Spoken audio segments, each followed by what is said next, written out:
Waalaikumsalam warahmatullahi wabarakatuh. Di sini saya ujian sidang skripsi. Bismillahirrahmanirrahim. Sebelum memulai Al-Fatihah. Bismillahirrahmanirrahim. Iya karena Bismillahirrahmanirrahim. Di sini saya akan mempresentasikan tentang kecerdasan emosional santri dalam bergaul di pondok pesantren Darul Ulum Al-Fauzaniyah. Yang pertama, manusia itu diciptakan dengan dibekali berbagai macam kecerdasan. Kecerdasan ini digunakan sebagai salah satu penyesuaian diri dalam menjalankan kehidupan sosial maupun lingkungannya. Nah, contoh kecerdasan emosional itu digunakan sebagai memecahkan masalah-masalah yang berkaitan dengan kemampuan seseorang dalam mengenali dan memahami perasaan dirinya dan orang lain. Nah, mengendalikan perasaan itu diri sendiri, menjalin hubungan secara motivasi diri sendiri agar menjadi lebih baik. Pada penemuan awal, kecerdasan adalah merupakan karunia yang dengan makhluk lainnya.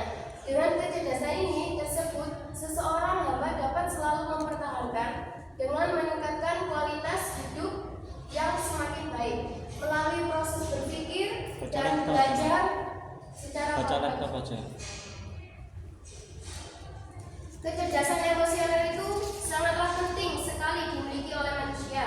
Meskipun dari dalam sejarah dan waktu yang panjang, manusia juga sangat mengagungkan kemampuan otak dan daya nalar. Nah, jadi pengertian kecerdasan emosional itu manusia Allah SWT anugerahkan dengan berbagai kecerdasan dan akal. Inilah yang membedakan antara manusia dengan makhluk ciptaan Allah yang lainnya. Dengan kecerdasan ini, manusia dapat menentukan atau meningkatkan kualitas hidupnya menjadi lebih baik. Kecerdasan emosional itu pertama kali diutarakan oleh psikolog ialah menerapkan kualitas-kualitas pada hidup. Kualitas-kualitas ini emosional itu sangatlah penting. Jadi, awalnya mendefinisikan kecerdasan emosional itu sebagai tumpuan dari kecerdasan sosial akan melibatkan kemampuan memantau perasaan emosi. Nah, baik itu pada diri atau pada orang lain memilih-milih semuanya. Menggunakan informasi ini untuk membimbing pikiran dari tindakan. Kecerdasan emosional itu merupakan kemampuan seseorang bisa mengenali dirinya dengan lebih baik dan mengenali seseorang itu, hingga dia mampu menjalin hubungan yang baik dengan orang lain. Pengenalan diri maupun pengenalan orang lain itu adalah pengenalan dilandasi potensi-potensi maupun kelemahan-kelemahan dalam diri kita sendiri maupun orang lain. Seseorang bisa meletakkan dirinya ketika emosionalnya tinggi akan mampu mengenali dirinya, mampu berpikir dengan baik dan berperilaku positif, mampu menjalin hubungan sosial yang baik karena dilandasi pemahaman emosi positif. Selanjutnya, kecerdasan emosional merupakan kemampuan memahami, merasakan secara baik, merupakan daya emosi sebagai sumber energi atau pengaruh yang manusiawi di dalam diri sendiri, di mana dengan adanya kecerdasan emosional itu, kecerdasan emosional tinggi yang dimiliki seseorang, maka dapat menuntut seseorang untuk mengakui dan menghargai perasaan pada dirinya sendiri maupun orang lain. Seseorang yang disebut memiliki kecerdasan emosional tinggi akan lebih mempunyai keterampilan dalam menenangkan dirinya dan memuaskan perhatiannya agar memahami segala sesuatu. Kecerdasan emosional bukanlah berdasarkan kepintaran seseorang, melainkan karakter dan atau karakteristik pribadi masing-masing. Penelitian terdahulu menjelaskan bahwa keterampilan sosial dan emosional itu lebih utama dalam menuju keberhasilan daripada kemampuan intelektual. Kecerdasan emosional adalah kemampuan yang sangat berbeda dan saling melengkapi, yaitu kemampuan kognitif murni. Kemampuan ini lebih terdahulu dikenal dengan kecerdasan akademik rasional. Aktivitas-aktivitas yang berbeda dalam otak IQ bekerja pada metode, yakni lapisan yang berevaluasi dan berkembang paling efektif. Jadi dapat disimpulkan bahwasanya kecerdasan itu adalah kemampuan seseorang untuk memahami dirinya dengan orang lain, dengan menjaga keseimbangan, dengan keselarasan melalui pengendalian diri yang baik atau menuju keberhasilan dalam lingkungannya.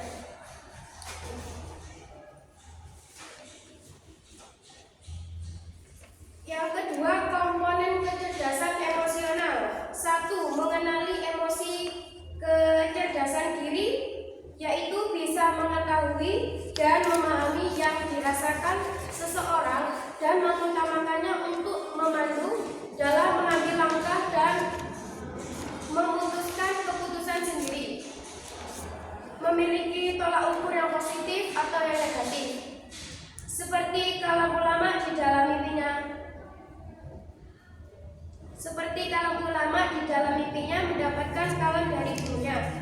Yang kedua, mengelola emosi adalah menangani emosi dengan sendiri agar menjadi positif, peka terhadap hati dan bisa menunda kenikmatan sebelum terwujudnya keinginan dan mampu mengontrol tekanan emosi yang emosinya itu sangat keras.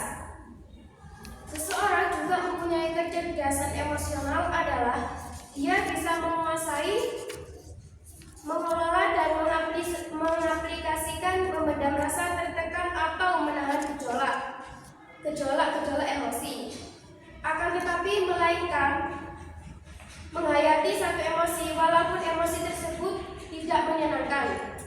Dalam pandangan Islam, kemampuan itu mengendalikan emosi dan menahan diri disebut sabar. Kemampuan orang yang paling sabar adalah dia yang paling tinggi kecerdasan emosionalnya. Dia akan tabah jika mendapatkan cobaan dan mampu mengatasi bermacam gangguan dan mengendalikan emosinya. Selanjutnya yang C, motivasi diri.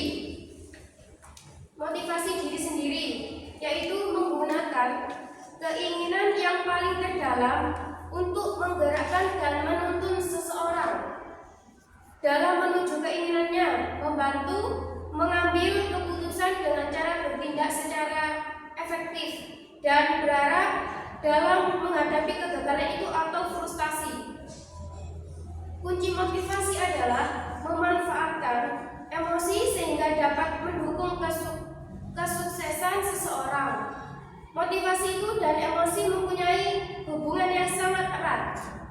Nah, jadi perasaan emosi menentukan suatu tindakan-tindakan seseorang dan sebaiknya, sedangkan perilaku seringkah menentukan bagaimana emosinya.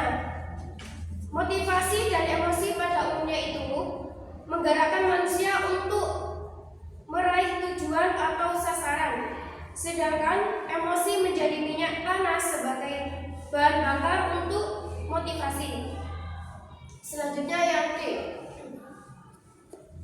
mengenali emosi orang lain. Nah, kemampuan seseorang untuk merasakan apa yang dirasakan orang lain itu dia mampu memahami perspektif orang lain, saling percaya dan menyatukan dan menyesuaikan diri dengan orang banyak atau masyarakat. Emosi sangat jarang diungkapkan melalui kata-kata, melainkan sering gerak-gerik ekspresi dan kemampuan mengindra, pemahaman, membaca perasaan emosi orang lain melalui peran-peran non-verbal ini. Selanjutnya yang E,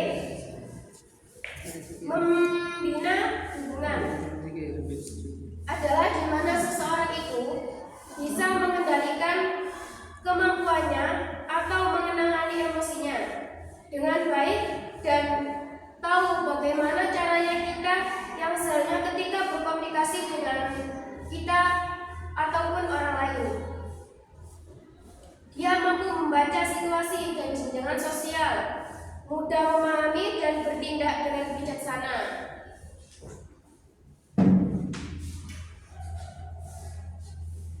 Selanjutnya, kecerdasan emosional rendah. 1. Seseorang cenderung memiliki sifat egois, terlalu menuruti keinginan sendiri tanpa peduli orang lain. Yang kedua, jika seseorang tersebut menjadi pendengar, maka dia akan tidak terlalu fokus mendengarkan orang bicara atau bicara sendiri kalau orang itu menjelaskan. Bahkan suka meremehkan ataupun suka berdebat. Yang ketiga, suka memiliki prasangka buruk kepada orang lain. Selanjutnya yang B, kecerdasan emosional tinggi. Nah, 1. Bisa memotivasi diri sendiri. Yang kedua, mampu dan sanggup menghadapi frustasi. Yang ketiga, bisa mengendalikan keinginan hati dan tidak terlalu mewujudkan keinginan hati.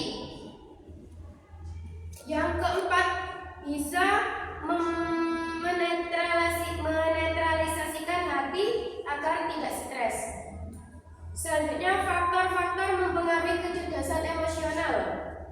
Nah, kemampuan emosi itu dapat dicermati melalui 2 unsur, yaitu kebugaran emosi dan kedalaman emosi.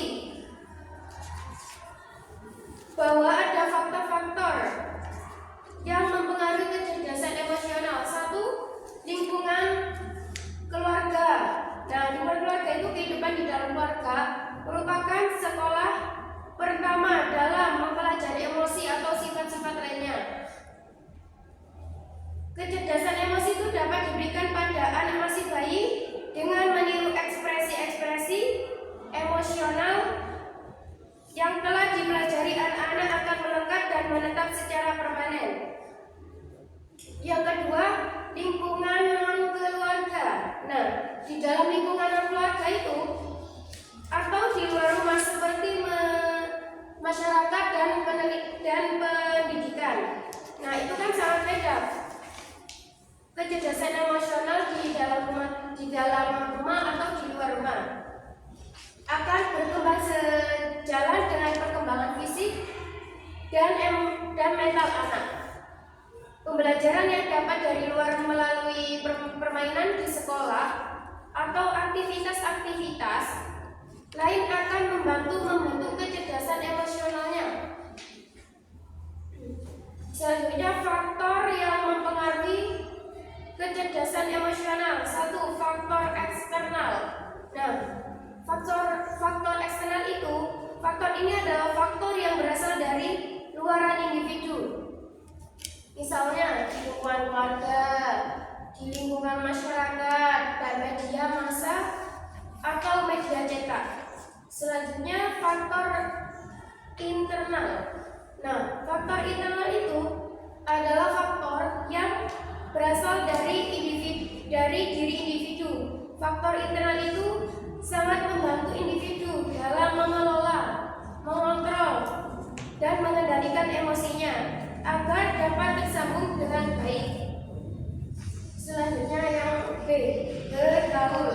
Nah, bergaul itu adalah istilah yang biasanya dijelaskan tentang segala hal hubungan. Mendefinisikan bergaul berasal dari gaul yang artinya bergaul, sedangkan kata bergaul memiliki arti hal bergaul atau kehidupan bermasyarakat. Bergaul itu memiliki arti dalam kata kerja sehingga bergaul dapat menyatakan suatu tindakan, keberadaan, pengalaman, dan persahabatan. Nah, bergaul itu interaksi yang dilakukan oleh individu dengan individu lainnya dalam kehidupan sehari-hari. Di dalam bergaul itu termasuk memiliki arti besar dalam mempengaruhi individu. Pergaulan yang akan seseorang lakukan dan membentuk kepribadiannya. Bergaul itu interaksi yang dilakukan dengan sekitar. Pergaulan adalah fitrah manusia sebagai makhluk sosial yang tidak mungkin bisa hidup berkaitan dengan sendiri.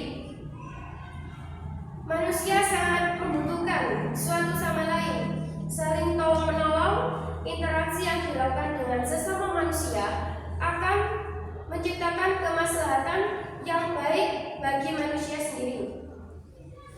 Jadi, pergaulan itu dapat disimpulkan sebagai segala sesuatu yang berkaitan erat dengan interaksi sesama seseorang dengan Langsung orang bab lain. 4 Mbak, hasilnya apa di tempat penelitian itu loh, yang dihasilkan apa? Diceritakan aja, cuma nggak usah dibaca Mbak.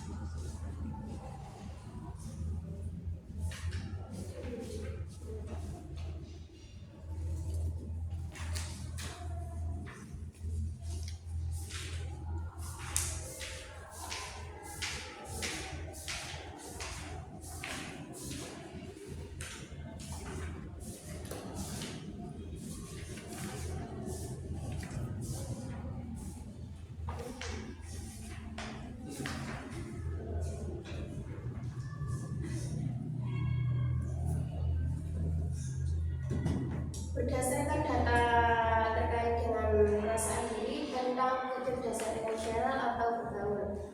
Nah, mampu mengendalikan dan kita bisa bergaul, tanpa bergaul pun kita juga bisa bergaul gitu. Jadi, merasa mampu mengendalikan dan mengelola emosi dalam situasi apapun, mengaplikasikannya dengan baik dalam kehidupan masing-masing. Selalu mampu dalam mengelola emosi, akan tetapi semua itu terkadang subjek, merasa mampu dan mengelola emosi dan akan mengaplikasinya dengan cara bijaksana. Nah, merasa bisa mengelola emosinya yakni dengan cara merasakan dengan dorongan-dorongan yang timbul dalam dirinya dan akan ia aplikasikan dengan secara baik. Selanjutnya, menangani permasalahan, bahwasanya emosi itu mampu atau peka menangani permasalahan yang ada dan mengaplikasinya dengan sebaik-baiknya. Jadi kalau kita emosi itu seharusnya kita harus tidak boleh berpikir negatif atau sangat kasar. Jadi kita harus memikirkan dengan secara pikiran dingin. Data terkait cara melakukan tindakan permasalahan yang dihadapi ialah bahwasanya akan melakukan cara yang pertama adalah berbicara secara langsung, bercerita secara langsung, atau bersama dan mencari solusi terbaik. Lalu mengajak komunikasi akan masalah ini dapat terselesaikan dengan baik. Merasa mencari jalan keluar dan mencoba mengklarifikasi jalan terbaik. Sedangkan merasa bagaimanapun permasalahannya itu harus tetap menjaga interaksi dan mencari jalan penyelesaian yang terbaiknya berdasarkan data yang peneliti ditemukan di lapangan itu. Terkait perasaan setelah masalah itu terselesaikan itu adalah bahwasanya merasa senang dan percaya diri masalahnya, dan kita juga harus bisa menyelesaikannya dengan berpikir diri. Harus bisa kita bertemu secara langsung atau berkomunikasi. Sedangkan berdasarkan hasil observasi kemarin, kemampuan santri itu mengelola emosi dalam bergaul di pondok pesantren Al-Fauzani, Darul Ulum Al-Fauzani itu ringan-ringan. Perkandangan dapat disimpulkan bahwasanya santri tersebut itu bisa mengelola emosi dalam bergaul. Jadi dengan cara pengelolaan yaitu yang terbaik dan mengaplikasikannya dengan baik di dalam kehidupannya sehari-hari. Data terkait perasaan optimis dari dalam menghadapi permasalahan adalah subjek merasa optimis dalam menghadapi permasalahannya.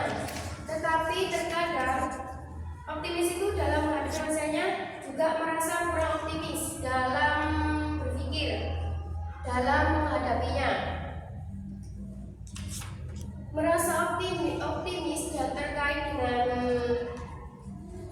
merasa optimis dan terkadang tidak terlalu optimis menghadapi permasalahan yang sedang dihadapinya. Sedangkan subjek merasa tidak optimis atau tidak percaya diri itu kita perhatikan di lapangan bahwasanya kita juga harus berpikir dengan dingin. Jadi kita tidak boleh harus emosi sangat tinggi. Nah, perasaan yakin dalam memulai dan yang baru adalah bahwasanya merasa yakin sekalinya dalam memulai sesuatu yang baru, seperti memulai hubungan komunikasi atau interaksi sesama orang yang lain. Menjaga hubungan dengan baik adalah subjek merasa akan mempertahankan suatu kejujuran dan menjauh dari perbuatan kebohongan agar sesuatu itu menjadi hubungan yang baik.